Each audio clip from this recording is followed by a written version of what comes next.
Let's take another breath.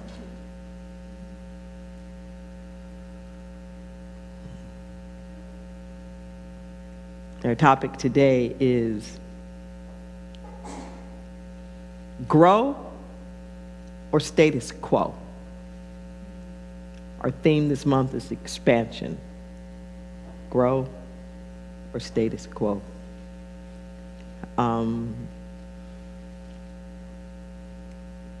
There's something that I'm seeing that you can't see.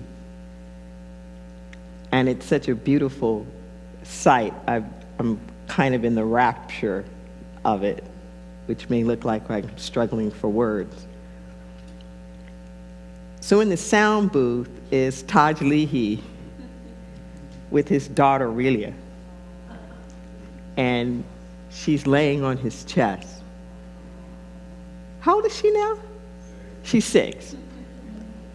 Okay, so I married her parents, and I was there, like, right when she was born, you know, like, fresh out the party, like, fresh out the box and all of that.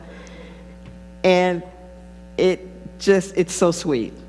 It's just really so sweet to see a guy nurturing his baby like that. And they have another one, you know, since then. And I feel like it's so much in theme with this idea of expansion, like grow or status quo.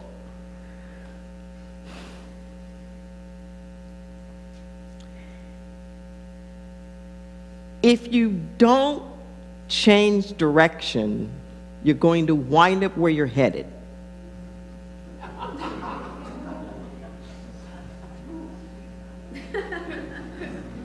If you don't change directions, you're going to wind up where you're headed. And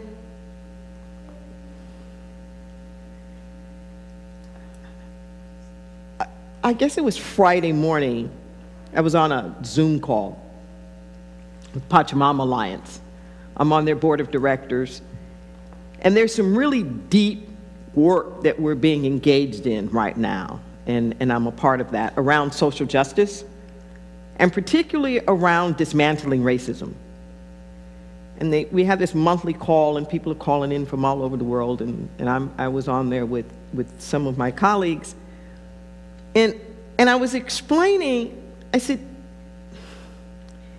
it's as though when we look at our social systems, our cultures, our traditions, it reminds me of a computer program. So if you get something like Microsoft Word, it already comes with some default settings, whatever, about the font, the size, the margins, the colors, like all these different things. There are umpteen things that you can do with it if you change the settings. But most of us just kind of plug it in, take it out the box, and use whatever has already been pre-programmed there. Okay. It's not that it's bad or that it's good. It's just a default position because we didn't take the time to decide what we may want. And because it's the most popular or it's the most common or what everybody else seems to be doing, we just run with that. Well, that's how our world is. That's how our society is. We're just all operating on the default systems. We don't have to get so stuck in the sort of who created it or how did it get here. Some of that is inconsequential in terms of the internal work that we have to do. We have to pay less attention to who done it and got it this way, and more to what do I have to do to make sure I'm not inadvertently perpetuating it. That's what I just said. What do I have to do to make certain that I'm not just on the default position perpetuating it, pointing it out, complaining about it doesn't change it. I'm telling you now, I am so frustrated. There are all these updates that keep happening on my iPhone, and these updates that keep happening, and we were so far behind. I think we were like Windows 7, and Google was going to stop, or Microsoft was going to stop even servicing it within the next like 60 days. So we got this double upgrade to Windows 10 and like something else, and it's making me crazy. It's just making me crazy. Just, first off, I'm a Mac gal, like through and through, but the Office is, PC. So I'm like, who's thinking of all this stuff? And like, who's doing all this stuff? But listen, I'm busy complaining while I'm adapting. Listen to what I'm saying. I'm talking about all these settings and things that I don't like, but I am not taking the time to learn it, to figure out what I need to do to shift it and change it so that it better suits me and the way that I operate. Is this sounding familiar? This is how we're doing almost all of life, whether it's the economic system, the political system, your family systems. We're busy complaining about all of the stuff that's being created everywhere and busy adapting and adjusting to it while we're complaining, or we're so sleepwalking that, I didn't even know there was a problem. It's not working for you? Oh, well, it's working for me just fine. Why we got to change anything? It's just fine.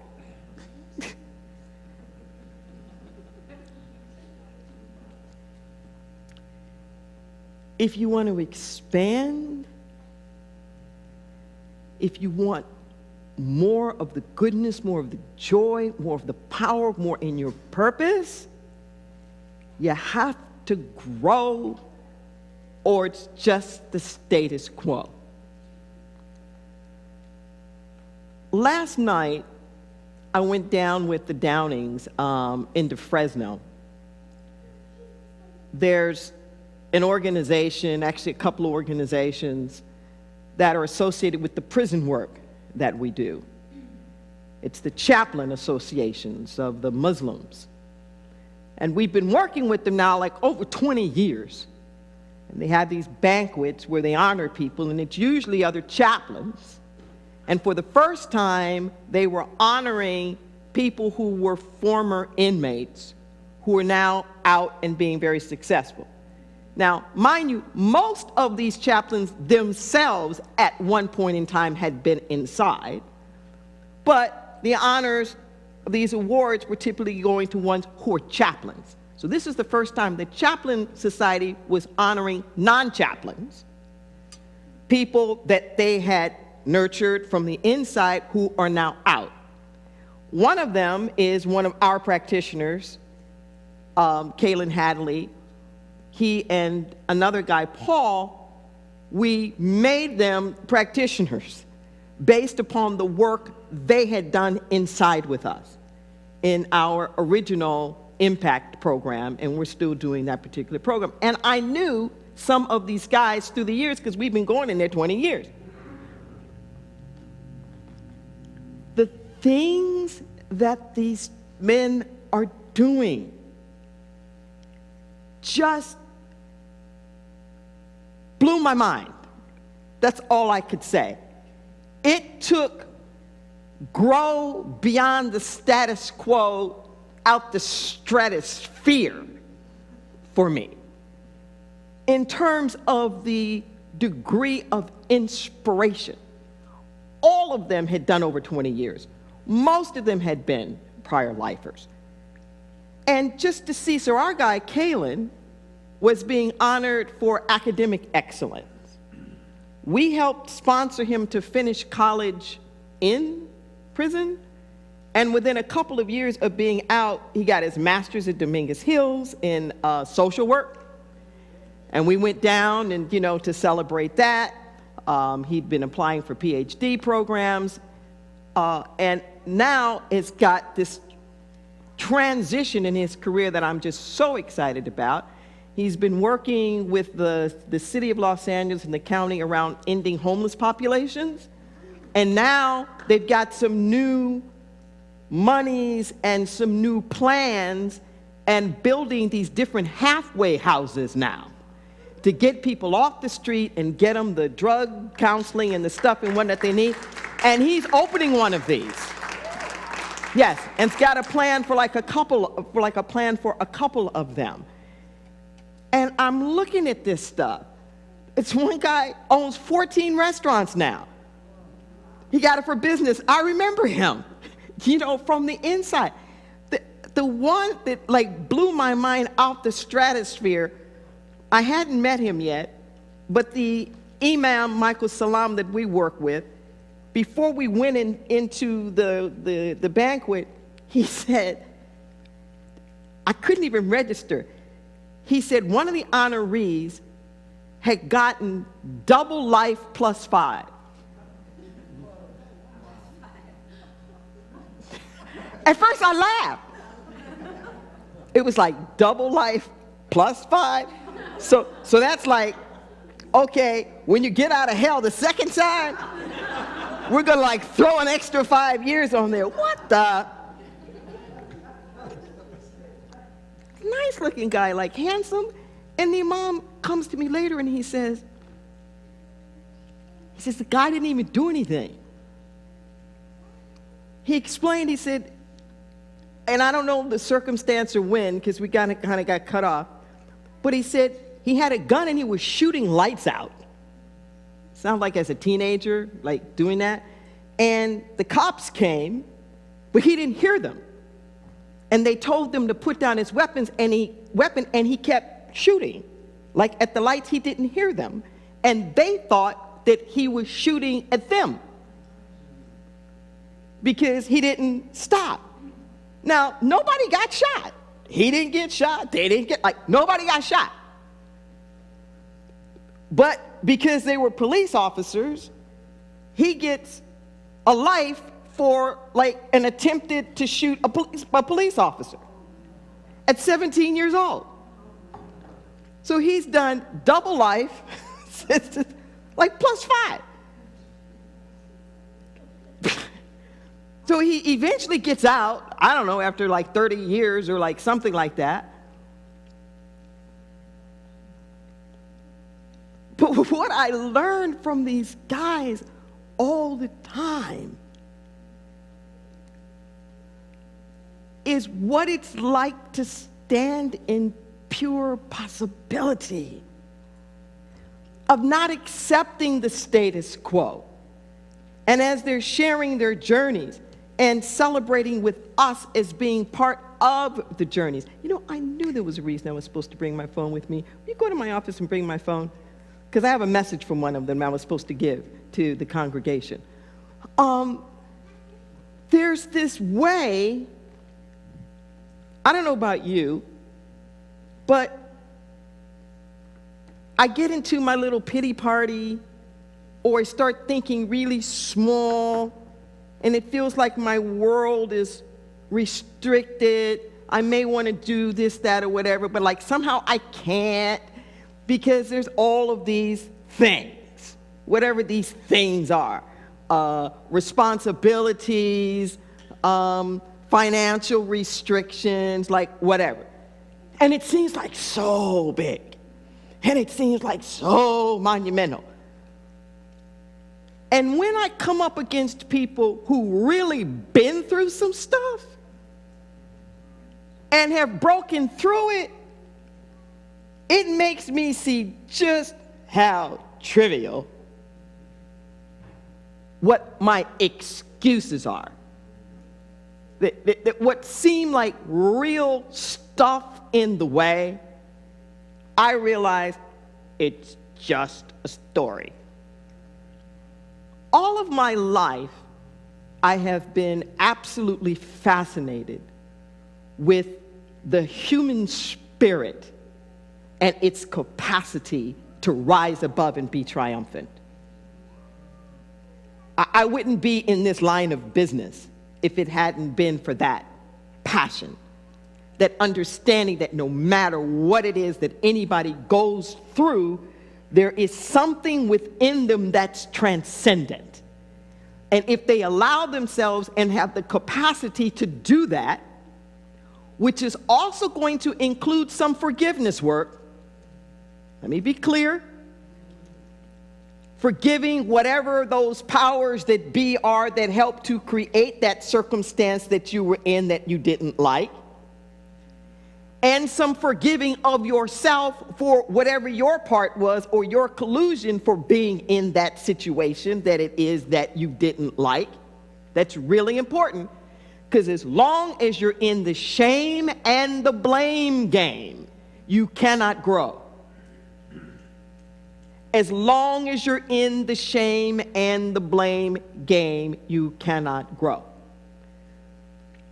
But if there's any part of you, regardless of what it is, regardless of the illness, regardless of the relationships that you find yourself in, regardless of the financial situations that you find yourself in, if there's a part of you that's willing to go within and say there's something about me that is of value, I have a reason for being.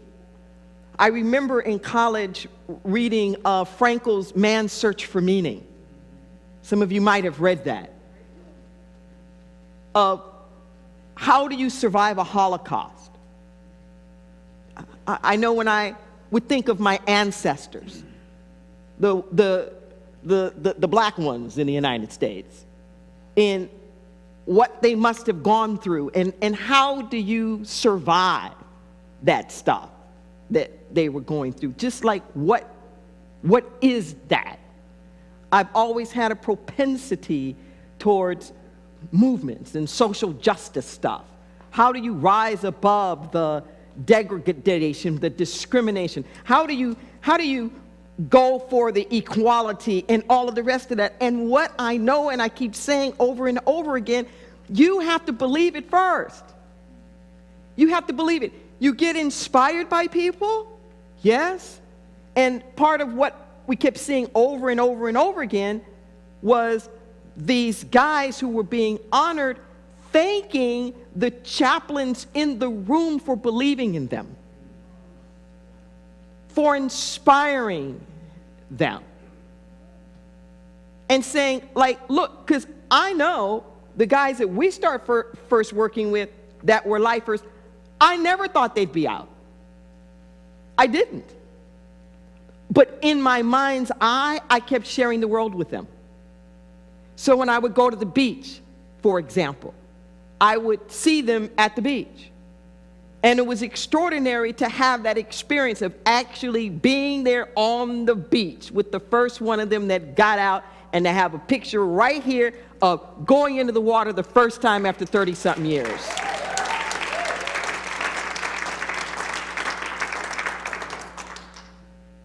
You got to see it. You got to see it in your mind. You have to believe it. You got to want it. You've got to taste it. And this is not just resistance of what I don't want. Pain pushes until vision pulls. Expansion isn't just about getting away from what you don't want. It's aspiring and moving more towards what you do want. So as I was thinking this morning about the fact that I wanted to talk about them, because I had only gone through this. They're watching right now. Kaylin's watching right now as I'm talking about them. So at 8:42, he texts and says, "Hey, Kaylin," and his fiancée Anitra was there too. "Good morning, Rev D. As you prepare to bring the word to soothe your congregation's souls, I wanted to thank you tremendously for all of the support ILM and you personally have given me over the years. I further thank you for attending the banquet last night. It was a great experience for me personally that your presence enhanced. it would not have been the same if I could not look out into the crowd and see you, Russell, and Ganena's faces. Love you dearly, and please give everyone a warm hello from me. A warm hello from me. And part of his story is he had gone in for drug use.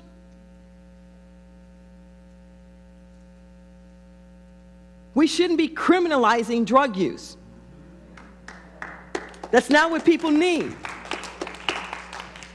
And because of the injustices of 3 strikes, he was one of those who had been in there for life. Like an extra 14 years or so that would have been like nothing if he hadn't already had those strikes based on the drug stuff. So when we as a society dropped 3 strikes, got that overturned, people like him got out.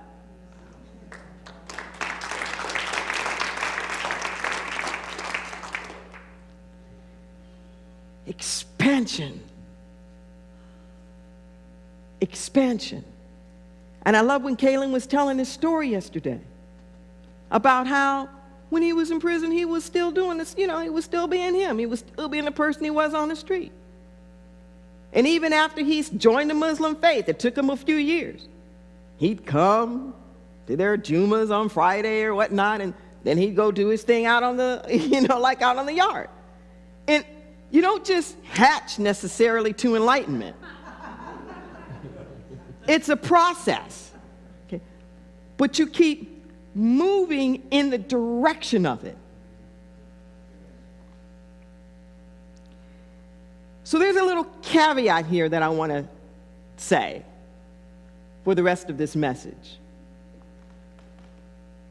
Is when we think expansion, a lot of times we're just thinking more in the sense of it being added on. Okay. Expansion, your growth and your change may look like cutting back. Okay, let that breathe in a moment. Expansion, the more of the internal you that can come out, may mean a little less of the external stuff that you've been in and been involved in. So this growth, this change, may mean letting go of some habits, letting go of some addictions. It may mean letting go of some relationships. It may mean letting go of some of the places that you live, or the jobs that you've had, or the things that you've been doing. The image that comes to my mind now is pruning, which always felt counterintuitive to me.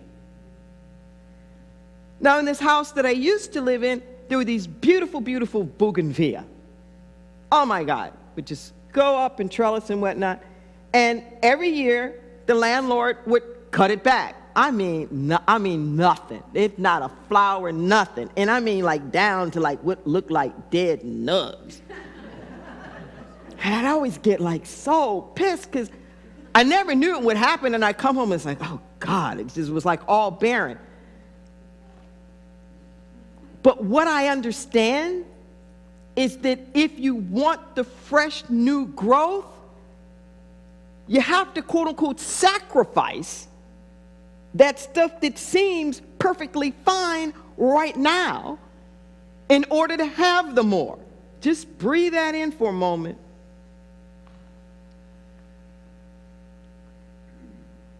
Your growth and your expansion will take pruning as well. Okay? That's where we are as a spiritual community. That's where we are as a spiritual community. There is so much that's calling us up and out. There are so many people who are following us, who want to study with us, who want to grow with us. We have so many people who want to collaborate. There's such a big transformative movement that's taking place. There's so many people here, even in Santa Cruz, who want access and who want in, but they're not just going to sit here on Sunday morning. Okay. But that doesn't mean that they're not available or want to participate in spiritual community. Okay. So part of our charge now in this growth and expansion, status quo or grow. If we just keep doing exactly what we've been doing for the past 20-something years, we're not going to grow. We're not going to expand. It's going to mean mixing it up a little bit. Now, I admit, I get the heebie-jeebies. I know a lot of people in the room get the heebie-jeebies at the thought of us moving out of this facility without knowing exactly where the next home is. I met with the Vets Hall last Friday, and we're really sewing up the deal that if we don't have our new place, we're going to be there for Sunday mornings. And I think that's going to work out like really, really well, for us. But as I'm looking around and trying to figure out where is everything going to go and where we're going to have our offices and blah, blah, it gives me the heebie-jeebies. It really does. And yet, in my soul, I know that we will never figure out what's next if we don't move. I know it in my soul that as inconvenient as it's going to be, as much as I don't like schlepping hall, as much as the thought of being scattered all over the place makes me nuts. As much as I know that, I know that that shift of perspective is going to dislodge some stuff and make us see possibilities that we wouldn't have seen here. There's something new that's trying to be birthed around how spiritual community is done. I'm not saying that I know what that looks like, but Inner Light has always been amongst those early innovators. You know those ones, it's like the little inchworm that comes along and boom, it's like part of it jumps out in front. And the middle is just kind of like up there, and then its butt kind of catches up with it. Well, that's what this spiritual growth process is like. Your consciousness jumps out, and most of your life feels like, what the hell, where are we? And then your life, your physicality, your material world's trying to catch up with you. But by the time it even starts to get close, whoop, you've jumped off again.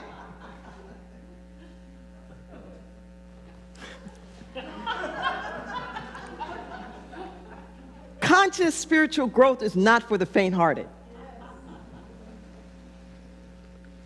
But I wouldn't trade it in for anything. I would not trade the excitement of what's new and what's possible, holding on to what I think is safe and secure.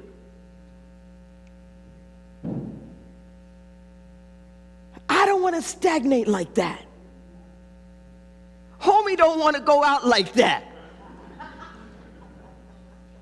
I don't. Now is not the time to start being mealy-mouthed. It's like I've spent my whole life being bold, and I'm glad there's people as crazy as I am to say, let's do this thing. And I'm going to end on this story, and I've been telling this story a lot, and if I've told it here and repeated it, sorry, I can't tell this story enough. what Interlight is going through right now, it's not just us. So Reverend Michael Bernard Beckwith is going to be with us on Friday night, coming up. And Agape is going through the same thing. Agape had to move from the place that they were in for 20 years. They didn't own their place. And just like us, they had to tear the whole thing down. All of that had to be converted back to warehouse space. So they're in interim facility, and they've had to scale back on some of the things that they're doing and whatnot. It's like my life is always following Beckwith. Right down to when we got flooded a few months ago, and I was like, dude, we got to cut this out. You know, I don't mind, you know, being your protege and stuff, but does my life always have to look like yours?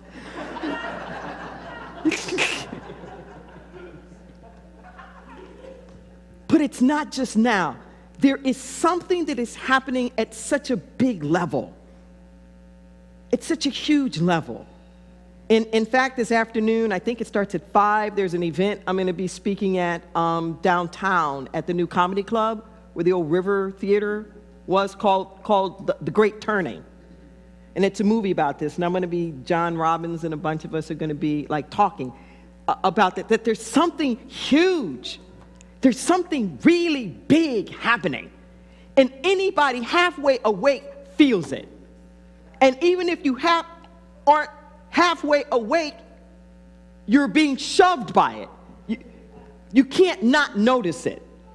And the story that's in my mind now that's making me stay sane is the Exodus story. So in the Exodus story, as the Israelites, this I think is appropriate considering the high holy days that we've just had, moving out from captivity in Egypt to the promised land. So this was a 40-year sojourn, but they were not lost for 40 years, contrary to popular belief. They got to the promised land within a year and decided for various reasons that they weren't ready to go in. So they spent 39 years getting ready. Went to 39 different campsites, and they never knew how long they were going to be at any campsite. Over the process, everybody who came out of captivity died along the way. The only people who made it into the promised lands were the ones born on the journey. The you that's in your captivity is not the you that's going to enter into the promised land. That you will die. That you will be pruned, and the new you on the journey will be birthed. That's the one that'll make it into your promised land. They were guided, it says, a cloud by day and a pillar by night. So you stayed wherever you stayed as long as the cloud was there. Could have been 2 days, 2 weeks, 2 months, 2 years. You didn't know. And during that time, they're arguing and they're debating and they're setting up the tents of the tabernacle where they're discussing things and growing and deepening and expanding. But when the cloud moved, you moved. Okay. Over the past year and a half, 2 or so, I don't know how long this is, but there's obviously, we're in a great period. The cloud moved. The cloud moved. Stuff cannot be as it used to be. Period. End of report. Look at your life. Look at other people's lives. Folks are moving. They're changing their jobs. Folks are coming off the planet. Other people are coming into the planet. There's like this big shakeup that's happening. Can you feel it? Where it's like, I can't just keep doing what I was doing. I don't even know what that looks like, but I just can't keep doing that. Okay? Pain pushes until vision pulls. Allow the vision of possibility. Allow the vision of purpose. And you don't even have to know what it is. Just open yourself wide and say, Mother, Father, God, we go. Here we are. You stop clinging to all the stuff that we think is making us safe and release our hands. I'm getting this image now of this joke about this hiker, this climber, and he's falling down, and he's hanging on by this little twig sticking out by the side of the rock, and he's praying, save me, save me, save me. And this angel comes and is flitting right there and looking at him and says, okay, he says, like, save me, save me. So, okay, yeah, I got you. And he says, okay, so the angel says, let go. He said, what you talking about? He's like, well, I can't carry you away until you let go. Are we willing to let go? Are you willing to let go? Because something's calling us higher than we've ever been called before. And you can choose the status quo if you want to.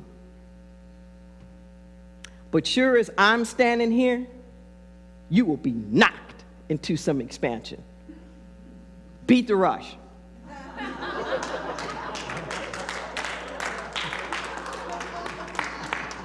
That's my motto. I know I'm going to wind up on my knees. I'm just going to start there. I don't have to be knocked down to there. I'm going to start there. Grow or status quo? You get to choose. Let's pray.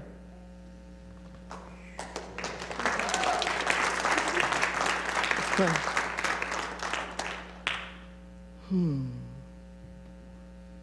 As we turn within,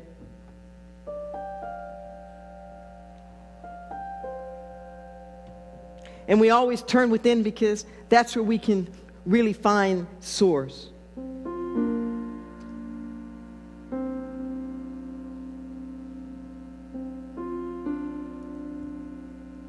There's old spiritual that says, hush, hush, because somebody's calling my name. Hush.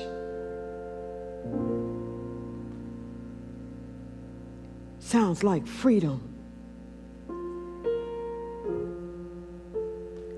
Hush, somebody's calling my name.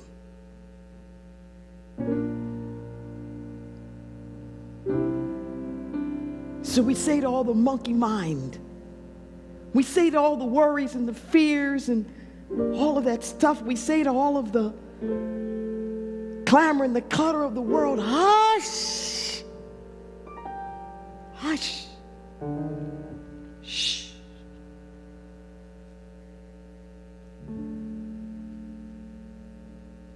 As we rise above, as we tune in, as we move beyond the slings and arrows of misfortune, as Shakespeare would say, the question always remains, to be or not to be. That is the question. We choose to be. I am that I am. We are one with the great I am. And we say, thank you, God. Thank you for this crazy, extraordinary journey called life. And we have the audacity in this moment right now to bless every inch of it. Because it is all led. It is all led to our capacity to be everything that we're going to be. Thank you. Thank you. So in this moment right now, with this sense of gratitude, we say thank you to the problems. We say thank you to all those circumstances. Thank you for the testimony that this test is giving. As we stand here as living testament, the power to be victorious, not just after the fact, but even in the midst. We say thank you. We're knowing that the divine just wants to be itself in, through, and as each and every one of us. Sing through us, play through us, praise through us, commune through us, share through us, collaborate through us, make art through us, raise children through us, govern nations through us, make technology through us. We lend our hands and our feet and our eyes and our arms and our lives to a wisdom that's so much greater than anything that we can imagine.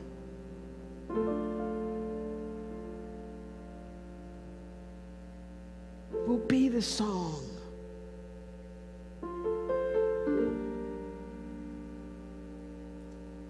We are the melody in God's freedom song. And we know that the divine comes through as all needs met. Healing of the body temple.